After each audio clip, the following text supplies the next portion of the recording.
इस वक्त मैं हरियाणा के जगाधरी विधानसभा में हूं, जहां पर चुनावी माहौल इस वक्त गर्म होता हुआ नजर आ रहा है। एक तरफ कांग्रेस से अकरम खान हैं तो दूसरी तरफ यहां पर कंवरपाल गुर्जर जो मंत्री रहे हैं उनको एक बार फिर बीजेपी ने अपना प्रत्याशी बनाया है। आदर्श पाल आम आदमी पार्टी से हैं, बसपा से भी उम्मीदवार हैं, लेकिन सवाल ये है कि इस बार यहाँ की जनता किसको मौका देने वाली है और जो 10 साल का शासन यहाँ पर मंत्री कंवरपाल गुर्जर कर रहा है उससे यहाँ के लोग कितने संतुष्ट हैं। इन तमाम सवालों को जानने के लिए आज हम चूड़पुर कला गांव में मौजूद हैं। जगाधरी विधानसभा का एक अहम गांव है।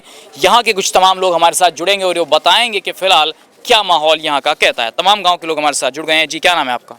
मेरा नाम सतवंत सिंह। क्या लग रहा है जी जगाधरी का माहौल? जगाधरी का एक तरफा माहौल है। यहाँ से चौधरी अकरम खान 1 लाख पार से वोट लेके विजय होंगे और दूसरी सरकारें यहाँ सब लोगों ने पहले देख चुके हैं। 10 साल माइनिंग का कितना बुरा हाल है। अगर एक बार फ्लड इधर हो गया तो यहाँ सबसे ज़्यादा नुकसान हमारे एरिया को होगा, जितनी नजायज माइनिंग यहाँ पे हो रही है। और रही आदर्श पाल जी की बात, उनका आपको पता होना चाहिए भी 1 साल में 6 पार्टियाँ बदल चुके हैं। वो एमएलए बनने के लिए है उनका, तो भी एमएलए बना दो बस एक बार। तो ये तो नहीं है कि लोग भी समझते हैं इस बात को कि कांग्रेस की सरकार आ रही है और कांग्रेस के एमएलए बनाना चाहिए। तो मुद्दा ये बताइए, जैसे आपने भी कहा कि फ्लड आ जाते हैं या खनन का मुद्दा रहता है, तो मैंने जब अकरम खान जी का इंटरव्यू किया, आदर्श पाल जी का इंटरव्यू किया, तो उन्होंने भी मुझे यही कहा कि सबसे बड़ा जो मसला है वो खनन से जुड़ा हुआ है। तो खनन के अलावा कोई डेवलपमेंट का काम भी किया है नहीं मंत्री जी ने, कंवरपाल जी ने? सर डेवलपमेंट तो इतनी कोई खास नहीं है हमारे एरिया में। पहली घाट क्षेत्र पीछे पिछड़ा हुआ इलाका था हमारा, गरीब इलाका है शुरू से। ये तो चलो अब थोड़ा बहुत वो है, पपरल यहाँ से थोड़ा उठा है, अन्य वैसे कुछ नहीं है जी। और ये तो नजायज माइनिंग का सबसे ज़्यादा यहाँ पे हुआ है। जैसे 10 साल से स्पीकर भी रहे हैं कंवरपाल जी, अभी शिक्षा मंत्री, कई और विभाग थे, तो उस हिसाब से कोई कॉलेज, कोई बड़ा काम, कोई हाईवे, कोई पुल, कोई बड़ी संस्था, कुछ ऐसा काम उनके द्वारा किया गया यहाँ? पिछली सरकार के रिबन काट रहे हैं अभी तो। जो 10 सरकार में हुए थे ना, जैसे आप कॉलेज ले लो, सिरौली का कॉलेज ले लो, खिजराबाद का ले लो, बस स्टैंड लगा लो, उन्हीं के रिबन कटे हैं अभी तो। गांव में आते हैं कि नहीं मंत्री जी? पिछले 10 वर्षों में कितनी बार गांव में आए होंगे? देखो जी, मेरे गांव में तो कड़कोली गांव है मेरा, तो नज़दीक का। अच्छा। मेरे गांव में तो एक बार ही कह सकते हो आप, वो भी या तो वोट मांगने के लिए आए होंगे या जिला परिषद के चुनाव में आए होंगे, वैसे कोई नहीं है। हाँ जी, आप बताइए, आपको क्या लग रहा है माहौल? चौधरी अकरम खान जी का माहौल है जी, बहुत भारी मतों से विजयी होंगे अब की बार। एक तरफा माहौल है जी यहाँ पर तो जी। वो कहते हैं कि सिखों का तो ज़्यादातर वोट जो है बीजेपी के साथ रहता है, तो इस बार सिखों का वोट कांग्रेस की तरफ और खासकर अकरम खान की तरफ, ये क्या मतलब इसकी क्या वजह है? देखिए, हमारे गांव में 2400-2500 वोट है और 90% वोट अकरम खान जी को मिलने जा रही है। और 36 बरादरी की वोट है जी। कश्यप समाज भी है, वाल्मीकि समाज भी है और मोहम्मदन भाई भी हैं, अपने गुज्जर भाई भी हैं, सब मिलजुल के। सैनी समाज भी है, शर्मा जी बहुत हैं। 36 बरादरी का रुझान अकरम खान जी की तरफ है। कोई खास वजह तो होगी इसकी? आप पिछले 2 चुनाव तो वो नहीं जीत पाए, तो तब क्या आप लोगों ने उनको वोट नहीं दिया था? दिया था वोट उस टाइम भी, पर उस टाइम दूसरी पार्टी विरोधी लहर थी, समझ लो, कांग्रेस के विरुद्ध जी, इसीलिए वो रह गए थे उस टाइम जी। लेकिन हारने के बाद भी उनका वोट बैंक हमेशा बढ़ता रहा है। तो मंत्री जी कुछ खास काम कर नहीं पाए, या क्या वजह सबसे बड़ी आप मानते हैं कि उनको जो दिक्कत हुई कि भाई इस बार जो 10 साल से काम कर रहे हैं उनका काम अच्छा नहीं रहा, या भाई प्रत्याशी बदलना है, इस बार उम्मीदवार जो है यहाँ पर जो इसको विधायक बनाएंगे वो बदलना ही है, बस ये मन में है? चक्कर ये ना, 10 साल हो गए इस गांव से एक भी बच्चे को सरकारी रोजगार नहीं मिला बिल्कुल भी।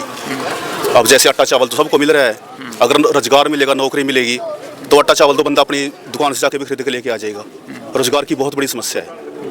आपको क्या लग रहा है भाई साहब? अकरम खान जी आवांगे जी, 1 लाख पार। कई मुद्दे हैं, किसानों पर लाठियाँ चलवाई को भूल जाए किसान, कोई किसान भी नहीं भूलता। जिनके वहाँ पर 700 किसान शहीद हो जाता बॉर्डर पर, देख लो भी कितनी लाठियाँ लगी, किला गाड़ दी बड़ी बड़ी। अभी देख लो आप, फिर कौन दे देगा वोट? जैसे मंत्री जी हैं, इतने बड़े पद पे रहे हैं, स्पीकर भी रहे हैं, मतलब कभी गांव में आना जाना, लोगों के दुख दर्द सुनना, जब कभी घर पे जाओ तो समस्याएं सुनना, एक नेता के तौर पर क्या वो सक्सेस नहीं हो पाए? बस आना जाना तो रही है जी, आना तो रही, पर काम में चले जाओ, काम तो नहीं होता। एक काम था मेरा, गया था मंत्री के वहाँ से यमुनानगर, वो ही नहीं आया। न्यू साइन कर गंगा धर दी चिट्ठी सी, क्या फायदा उसका? क्या आप बताइए, आपको क्या लग रहा है माहौल? अब की बार चौधरी अकरम खान जीतेंगे जी, 1 लाख पार है। तो ये 1 लाख पार का नारा किसने दिया? मतलब क्षेत्र वालों ने दे दिया या नेताजी कह रहे हैं? हल्के की आवाज़ कह रही है जी, हल्के की जनता कह रही है 1 लाख पार है अब की बारी। क्योंकि पिछले साल आप लोगों ने देख लिया है, ये जो सरकार चल रही है 10 साल से भुगत रहे, कोई काम नहीं है, कोई रोजगार नहीं है, युवा के ऊपर लाठीचार्ज है, सरपंच छेद लिए इन लोगों ने, किसान छेद दिए, ऐसा कोई वर्ग नहीं बचा, मास्टर छेद दिए, ठीक है ना, डॉक्टर छेद दिए। आप लोगों को पता है हर महकमा हर वर्ग आज की डेट में सब धरने में बैठा है क्योंकि सरकार की गंदी नीति की वजह से। अच्छा, जैसे हम लोग यहाँ पर घूम रहे हैं तो खनन का बड़ा जिक्र हम सुन रहे हैं, खनन सुन रहे हैं, तो मतलब तब अकरम खान भी तो अपने टाइम पे बड़े पद पर रहे हैं, तो खनन तो उन्होंने भी चलाया होगा, तो बातें तो वहीं रह गई झुकी। तो देखिए खनन होना चाहिए हम तो कहते हैं, लेकिन एक तरीके से होना चाहिए, ये नहीं है कि अवैध होना चाहिए, सभी को अधिकार मिलना चाहिए रोजगार का। ऐसा नहीं है कि जो 5-4 आदमी है हर एक गाँव में से जो करोड़पति बना दिए, ठीक है ना, बीजेपी की सरकार ने, अन्यथा गरीब आदमी का कोई विकास नहीं हुआ, किसी को कोई रोजगार नहीं है, बच्चे जो है नशे की तरफ बढ़ जा रहे हैं, क्योंकि नशा इसलिए बढ़ रहा है, आप लोगों को पता है कि सरकार जब रोजगार नहीं दे पा रही है ना, सरकार रोजगार नहीं दे पा रही है तो युवा क्या करेगा, कहाँ जाएगा, घर वाले उसको घर नहीं पढ़ने देते, क्योंकि उसके फादर साहब ने उसको पैसे लगा के पढ़ा दिया लिखा दिया, गरीब आदमी बड़ी मुश्किल से अपने बच्चों को पढ़ाता है, और पढ़ा लिख करके भी अगर रोजगार नहीं मिलता है ना तो बच्चा क्या करेगा, फिर ये तो नशे की तरफ जाएगा या फिर वो आत्महत्या करेगा, और क्या करेगा भाई। नशे का जिक्र क्यों हो रहा है क्षेत्र में? क्या सरकार ने सिर्फ पाबंदी नहीं लगाई या सरकार के लोग ही नशे में डल जाए? सरकारी इसमें लगाया, सरकार का ही आता है सारा, सरकार चाह क्या नहीं कर सकती है, सरकार चाह नशा बिल्कुल ख़त्म हो सका, अगर युवाओं को नौकरी मिलेगी, रोजगार मिलेगा, खेल कूद वहाँ आगे जाएंगे तो नशे से एकदम छूट जाएंगे, नशे की लत कम होगी, खेल करनी ज़्यादा ध्यान देंगे, नौकरी मिलेगी, 4 पैसे आएंगे घरों।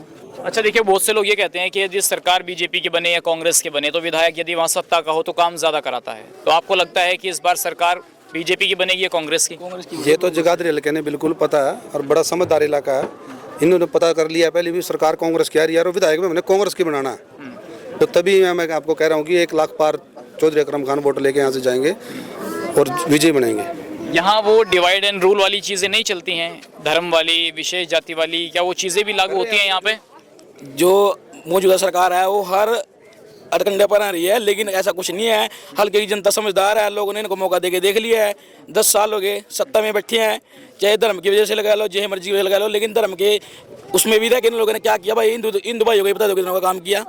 चलो अगर ये हिंदू धर्म की बात करते हैं, भाई हिंदू सबसे ज़्यादा युवा हिंदू के बेरोजगार हैं, बताओ आप ही, आपको पता है कि क्षेत्र में सबसे बड़ी समस्या है बेरोजगारी, बेरोजगारी की समस्या। और ये जो चल रहे हैं ना आधार कार्ड पैन कार्ड अपडेट कराओ, आधे से ज़्यादा तो गरीब आदमी का जीवन इन लोगों ने सियासी सेंटर में व्यतीत कर दिया, जो है ना पूरी जिंदगी अपनी दिहाड़ी खत्म करके जाते हैं गरीब आदमी, ठीक है ना, कागजों में ही मतलब कागजों में रहेगी सरकार, कागजों में गरीब आदमी को जाके रख दिया इन लोगों ने, 10 साल हो गए थे लटवा रखा। कल हम उनके क्षेत्र में घूमे तो उनके लोगों ने हमें बताया कि मंत्री ऐसा ईमानदार नेता तो पूरे क्षेत्र में नहीं है, अकरम खान ने तो अपने टाइम पे बड़ी गुंडागर्दी कराई, यहाँ पर लोगों को दुखी किया। सर बिल्कुल झूठ बात आ रही है, कोई गुंडागर्दी नहीं हुई कहीं भी, कहीं नहीं गुंडागर्दी सर, 36 बिरादरी का नेता है सर, यो सबको साथ लेके चलता है जी, कोई ईमानदार। आप बताओ क्या माहौल है यहाँ कंवरपाल जी? माहौल जी कांग्रेस की वोट पाएंगे, कांग्रेस की, कांग्रेस का माहौल है? हाँ जी। अरे कंवरपाल जी कह रहे हैं अब की बार तीसरी बार क्या करेंगे जी, लोगों के गल काट रहा, हाँ पैसे ले, पैसे काहे के ले रहे हैं? पैसे किसी का चलो कोई काम नहीं करते हैं, हाँ कि नहीं, कोई नौकर लगवाना इतने रुपए दो, कहाँ से देगा गरीब आदमी, वो अपना बिजनेस कर ले, फिर बिजनेस कर रहे हो? हाँ नहीं अपना बिजनेस कर लेना तो पैसे हो जाए। अच्छा, तो कंवरपाल जी ने कुछ काम नहीं किया यहाँ पर? ना जी। तो फिर अकरम खान कर देंगे काम? कराएंगे जी, बिल्कुल ईमानदार नेता, बिल्कुल एक चरखी भी नहीं उनका क्रस्तर है कोई भी। कल की रैली हुई थी, प्रधानमंत्री आए थे कुरुक्षेत्र, कह गए इस बार पूरा सुपड़ा साफ पश्चिम में जहाँ पर आप लोग खड़े हैं बीजेपी का परचम लहराने वाला है। बच्ची देखो कांग्रेस का लहराएगा अब तो पिछली 10 साल तो हो गए ताऊ जी वोट देते देते, लेकिन कांग्रेस आ नहीं रही है। बीजेपी तो 15 साल हो गए जी, दिन ने क्या कराया, क्या संवारा इन्हों, कोई नहीं संवारा कुछ भी, आप अपना पेट भर रहे। तो इस बार भरेगा जनता का पेट, कांग्रेस आएगी तो? हाँ जी भरागा। चलो जो और भी लोग हैं आप बताओ भाई क्या माहौल है? माहौल तो कांग्रेस का ही है जी, कांग्रेस का है जी। कांग्रेस को वोट दे रहे हैं कि अकरम खान के साथ जुड़े हुए हैं? नहीं अकरम खान के साथ हैं जी जुड़े कांग्रेस। हाँ जी आप बताओ जी, आपको क्या लग रहा? कांग्रेस ने वोट देनी जी, कांग्रेस को वोट देनी है, बीजेपी को देख लो देखे। बीजेपी ਨੂੰ जी इसनों नहीं पता भी किस टाइम जिम्मेदार कर रहा, जिस टाइम यूरिया की जरूरत हो जो डाई गिर दे लिया, डाई की जरूरत हो यूरिया गिर दे लिया, तो ये बता कहाँ गिरा जाएगा, फिर मजदूर की 12 घंटे की मजदूरी कर दी, बता 12 घंटे की दे सका कोई ड्यूटी, देख कर काम कर रही है। ये थे यहाँ पर चूड़पुर गांव के लोग जिन्होंने तमाम विषयों पर अपनी बात रखी। फिलहाल इतना ही।